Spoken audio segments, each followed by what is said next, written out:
Hello అండి, welcome back to LL kitchens. ఈరోజు అయితే వెజిటేబుల్స్ ఏమీ లేవని చెప్పేసి లెమన్ రైస్ చేస్తున్నాను. తెలియని వాళ్ళకి యూజ్ అవుతుందని చెప్పేసి ఇలా వీడియో తీస్తున్నాను. చాలా సింపుల్ రెసిపీ కదా, అందరికీ తెలిసే ఉంటుంది మ్యాక్సిమం. ముందుగా అయితే అన్నాన్ని ఉడికించుకొని కొంచెం చల్లారడానికి వెడల్పాటి పాత్రలోకి తీసుకున్నాను. అన్నం చల్లారిన తర్వాత మాత్రమే లెమన్ రసాన్ని పిండుకొని వేసేసుకుంటున్నాను. వేడి మీద వేస్తే చేదుగా అయిపోతుంది అన్నం అనేది. సో అన్నం చల్లారిన తర్వాత నిమ్మకాయ రసాన్ని వేసుకొని కలుపుకోవాలి.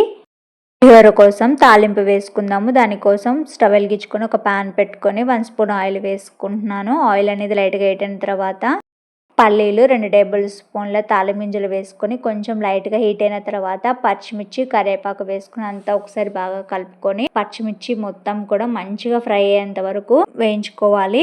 కొంచెం మిడిల్లోనే ఎండుమిర్చి కూడా వేసేసుకుంటున్నాను. మనకి పచ్చిమిర్చి ఎంత బాగా వేగితే మనకి టేస్ట్ అనేది చాలా బాగుంటుంది పులిహోర. ఇంకా పచ్చిమిర్చి అంతా కూడా బాగా వేగిన తర్వాత స్టవ్ ఆఫ్ చేసి 1/2 స్పూన్ ఇంగువ, 1/2 స్పూన్ పసుపు, 1 స్పూన్ ఉప్పు వేసుకుని అంతా ఒకసారి బాగా కలుపుకొని రైస్ లో వేసేసుకుంటున్నాను.